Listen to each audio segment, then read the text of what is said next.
நெட்டன்யாகுவை பொறுத்தவரையில் அவருடைய அரசியல் எதிர்காலமே தங்கி இருக்கின்றது. காசாவை முழுமையாக வெல்ல வேண்டும்.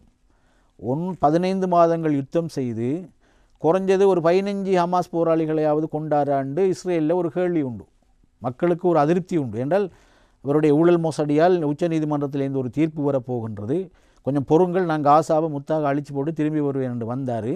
ஆனால் எல்லாம் அங்கே போராளிகள் எங்கோ இருந்து வருகிறான். இவ்வளவு அட்டாக் நடந்துக்கு நல்ல ஃப்ரெஷ்ஷாக எல்லா கைதிகளும் வருகிறார்கள் நிலத்துக்கு அடியிலே இருந்து. அது மிக பயங்கரமான ஒரு இஸ்ரேலுக்கு ஒரு பெரிய ஷாக்.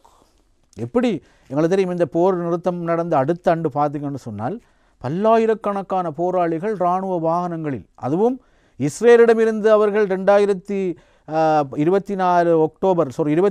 அக்டோபர் கைப்பற்றிய இராணுவ வாகனங்களிலே தான் அவர்கள் வலம் வருகிறார்கள். அவர்கள் எங்கே இருக்கிறார்கள்? நாங்கள் மத்திய கிழக்கு கடலில் உள்ள தண்ணியை உள்ளுக்கு அடிப்போம்னு சொன்னார்கள், நாங்கள் அந்த நிலத்தை பிச்சு கொண்டு அடிப்போம் என்றார்கள். ஹாஸ்பிட்டலுக்கு கீழே தான் இவர்களுடைய இடங்களெல்லாம் இருக்கின்றது, அவ்வளோ ஹாஸ்பிட்டலையும் அடித்து நொறுக்கினார்கள். கடைசியில் பார்த்தால் அவர்கள் எல்லோரும் இருக்கிறார்கள். ஆகவே இந்த இராணுவ தோல்வியை முக்கியமான தலைவர்கள் மட்டும்தான் இலக்கு வைக்கப்பட்டார்கள். ஆம், இலக்கு வைக்கப்பட்டார்கள். மிக முக்கியமான தலைவர்கள், நேரடியாக களத்தில் போராடியவர்களும் அரசியல் ரீதியாக வழிகாட்டியவர்கள் வெளிநாடுகளிலும் இலக்கு வைக்கப்பட்டார்கள்.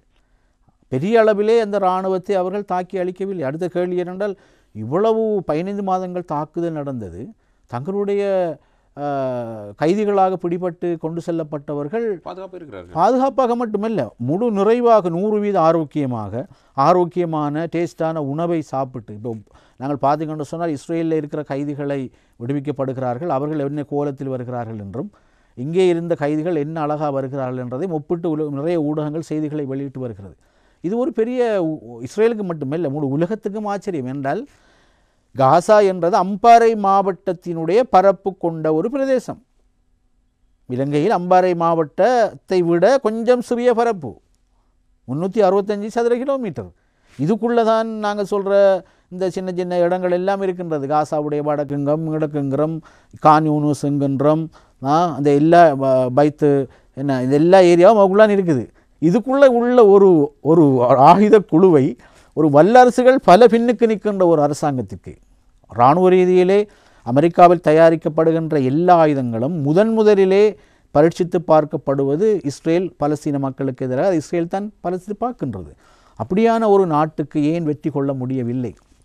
ஆகவே இந்த தோல்வியை சமாளித்து காசாவை ஃபுல் கிளியர் பண்ணிட்டோம் என்று சொன்னால் தாங்கள் அரசியலிலே நீடித்திருக்கலாம்.